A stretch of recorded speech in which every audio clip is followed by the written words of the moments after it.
At our engagement party, she announced, "I'm keeping my last name, and our kids will have MY family name only." I said, "That's your choice."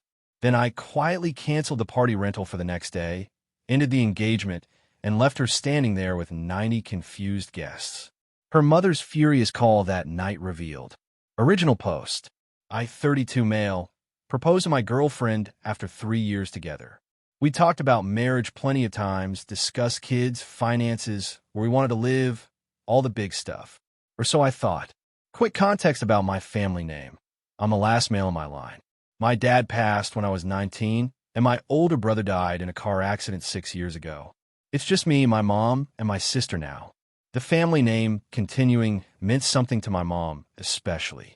Not in a weird traditional way, just it mattered. I'd mentioned this to my fiancée early on. She nodded, said she understood. We never had a formal conversation about what our future kids would be called, because honestly, I assumed we were on the same page. Stupid, I know. But when someone nods and says, "I get it," you tend to believe them. So we're at our engagement party. Her parents rented out the back room of this nice Italian restaurant. About 90 people, family, friends, co-workers. Open bar. The whole thing probably cost her folks around $8,000, which they kept reminding everyone about. Her dad gives a toast. Sweet, standard stuff. Then my fiancée takes the mic. She starts talking about our future, how excited she is, how she can't wait to build a life together. Then she goes, "And I just want to announce something that's really important to me. I've decided I'm keeping my last name after we get married." Okay, fine. Modern choice. I can respect that. But she wasn't done. "And when we have children, they'll have MY family name. Only mine. It's important to me that my family's legacy continues, and I've thought about this a lot." The room went dead quiet. I watched my mom's face crumble. My sister grabbed her hand under the table. My fiancée looked at me with this bright smile, like she expected me to clap or something. Like she'd just announced we were having the wedding in Hawaii, instead of, completely dismissing everything I'd ever shared with her about my family. I took a breath, set down my drink. "That's your choice," I said. "Calm. Even." She blinked. "I knew you'd understand, babe." I didn't respond. Just pulled out my phone, stepped into the hallway, and called the rental company we'd booked for the next day's brunch gathering. A follow-up thing her parents insisted on. Canceled it. Got the deposit back since it was more than 24 hours notice. Then I walked back in, went straight to my mom and sister, and said, "We're leaving." My fiancée caught my arm. "What are you doing? Where are you going?" "Home. This engagement is over." "What?" I pulled the ring box out of my pocket. I've been carrying it to show her grandmother, who couldn't make it to the original proposal. I sat on the table in front of her. "You made a unilateral decision about our future children in front of 90 people without ever discussing it with me. You knew what my family name means to me. You knew about my dad and my brother. And you just announced that none of that matters. I thought you'd be supportive. Of being erased?" "No." I left. My mom and sister followed. Behind me, I could hear her mother already starting damage control, telling guests it was just pre-wedding jitters. The furious call from her mother came at 11:47 p.m. Update 1, 3 days later. So her mother's phone call. Y'all asked about it, and honestly, it revealed a lot. She started with the classic, "How dare you humiliate my daughter in front of everyone?" I was calm, told her exactly what I told my ex. That announcing major life decisions without discussion isn't how partnerships work. Then she said something that made everything click. "You should be grateful. Do you know how many men would kill to marry into our family? Your family name means nothing compared to ours. Your father was a mechanic. Your brother worked at a warehouse. Our family has legacy." I hung up, didn't even respond. See, here's what I didn't mention before. Her family has money. Old money. Her great-grandfather started some manufacturing business that her grandfather sold for millions back in the 80s. They've been living off investments and real estate ever since. Nobody in that family has worked a real job in 2 generations. My dad was a mechanic, best one in the county. People drove hours to have him work on their cars. He put me and my siblings through school, paid off his house, and never asked anyone for anything. My brother worked at that warehouse to support his wife while she finished nursing school. He died driving home from a double shift. Those are my people. That's my legacy. And this woman just called it nothing. The next few days were wild. My ex started the full court press. Texts, calls, showing up at my apartment. First, it was apologetic. I didn't mean it the way it sounded. We can compromise, let's talk. Then it shifted. You're overreacting. It's just a name. Why are you being so dramatic? Then it got nasty. You're going to regret this. No one walks away from me. My family will make sure everyone knows what kind of person you are. I documented everything. Screenshots, timestamps, the works. Didn't respond to any of it. Then came the mutual friends. Oh man, the mutual friends. Her best friend called me to say I was emotionally abusive for leaving the party the way I did. That public humiliation was trauma, and I needed to take accountability. I said, she publicly announced she was erasing my family from our future children, in front of my mother, who lost her husband and son. That's not humiliation. Silence. Then, well, she has a right to her choices, and I have a right to mine. I chose not to marry someone who makes those choices. Goodbye. But here's where it gets interesting. My buddy from college reached out. He's dating someone in her social circle. Apparently, my ex has been telling everyone a very different story.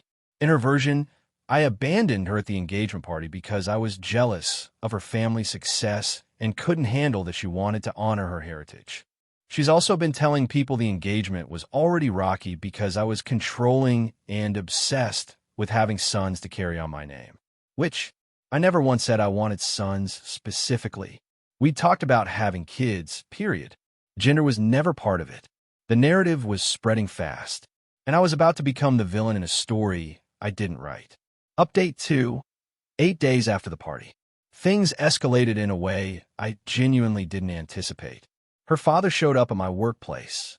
I'm an engineer at a consulting firm. Nothing fancy, but steady work, good people. Her dad walked into the lobby and asked the receptionist to call me down for a family matter. I came down expecting, I don't know, maybe an attempt at reconciliation. Wishful thinking. Instead, he handed me an envelope. This is a bill for the engagement party. $8,000 for $100. Since you ruined the event, you'll be paying for it. I actually laughed.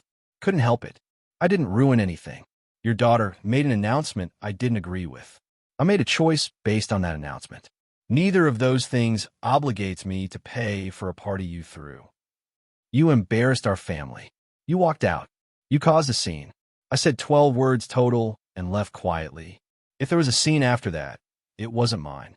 He stepped closer. You're going to pay this, one way or another. Are you threatening me in my workplace lobby right now? Because there are cameras and my receptionist is watching. He went red. Stuffed the envelope in my hands. You'll be hearing from our attorney. Spoiler, I never did, because no attorney is taking that case. But it got better.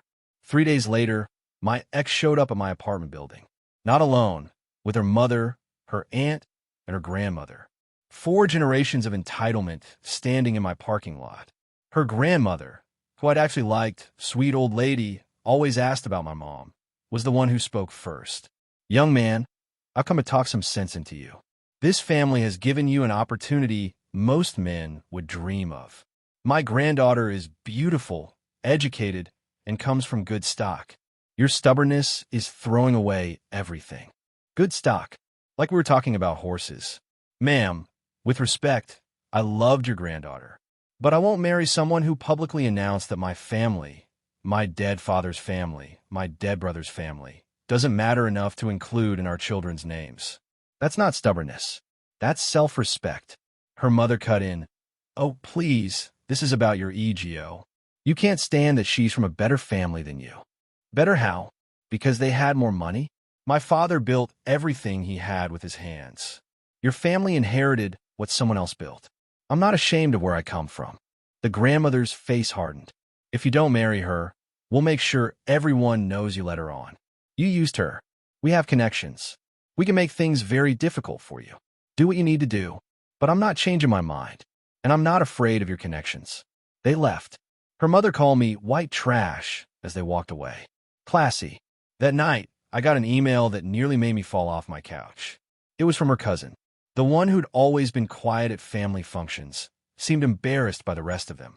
The email said, "Hey, I don't know if you'll see this, but I wanted you to know something.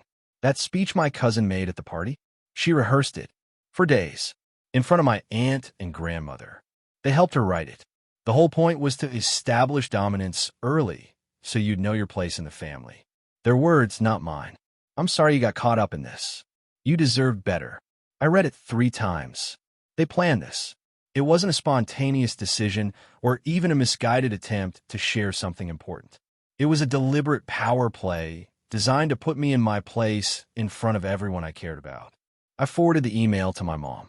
Final update, 2 weeks later. All right, here's where things settled.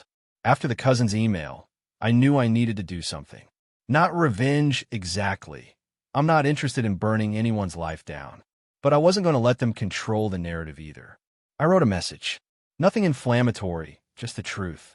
Sent it to the mutual friends who'd reached out, to the people who'd been at the party, to anyone who'd heard her version of events. I kept it simple. You may have heard that I abandoned my ex at our engagement party because I was jealous or controlling. Here's what actually happened. She announced, without any prior discussion, that our future children would only have her family's name. My father and brother are both deceased. My family name was important to me, and she knew that. When I expressed that I couldn't marry someone who'd make that decision unilaterally and publicly, I was told by her mother that my family's legacy means nothing. I wish her well, but I won't be portrayed as the villain for having boundaries. Short, factual, no drama.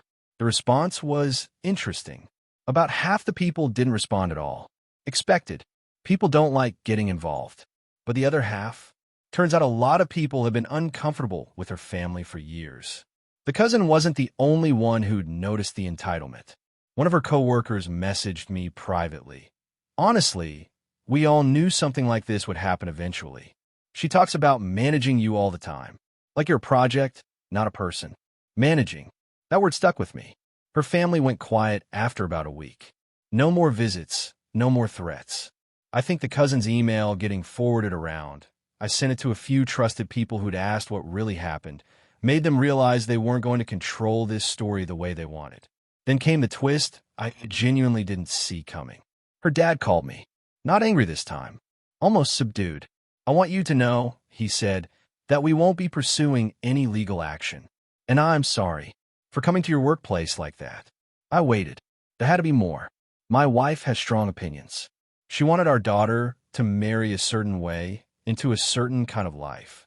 I went along with it because it was easier than fighting. But what happened at that party, that wasn't right. I knew it wasn't right at the time. I should have said something. Why didn't you? Long pause. Because I've spent 30 years not saying things. It's easier. That's a sad way to live. Yet he said, it is. He hung up. I don't know what to do with that conversation. Part of me feels bad for him, trapped in a family that steamrolls everyone who disagrees. Part of me thinks he made his choices, and feeling sorry for yourself doesn't undo the damage. As for my ex, I heard through the grapevine that she's furious. Not at herself, obviously. At me. At her cousin. At everyone who betrayed her. Apparently, she's convinced I orchestrated some kind of smear campaign against her. I didn't. I just told the truth. She's blocked on everything now. Her family too, except the cousin, who I actually chat with occasionally. She's the family's black sheep, apparently. Works as a teacher, lives in a small apartment, doesn't touch the family money. She gets it. My mom came over for dinner last weekend. We didn't talk about my ex much. Instead, she told me stories about my dad, ones I'd never heard before. How he proposed to her. How nervous he was when my brother was born. How proud he was when I got into engineering school. He would have hated that family, she said at one point. Yeah, I said. He would have. But he would have been proud of how you handled it. That hit harder than anything else in this whole mess. I'm not dating anyone. Not ready for that yet. But I'm okay. My apartment's quiet. My job is stable. And I don't have to spend holidays pretending to respect people who look down on everything I come from. Some people are asking if I regret it. Walking out like that. Making a decision in the moment that couldn't be undone. No, I don't. I spent 3 years with someone who was apparently managing me the whole time, who rehearsed a speech with her family designed to put me in my place, who knew what my name meant to me and decided it didn't matter. Walking out was the first time in that relationship I actually put myself first. I should have done it sooner. Thanks for reading, everyone. If there's one thing I've learned from this, it's this. Pay attention when someone shows you who they really are. And pay even closer attention when their family does. It'll save you a lot of time.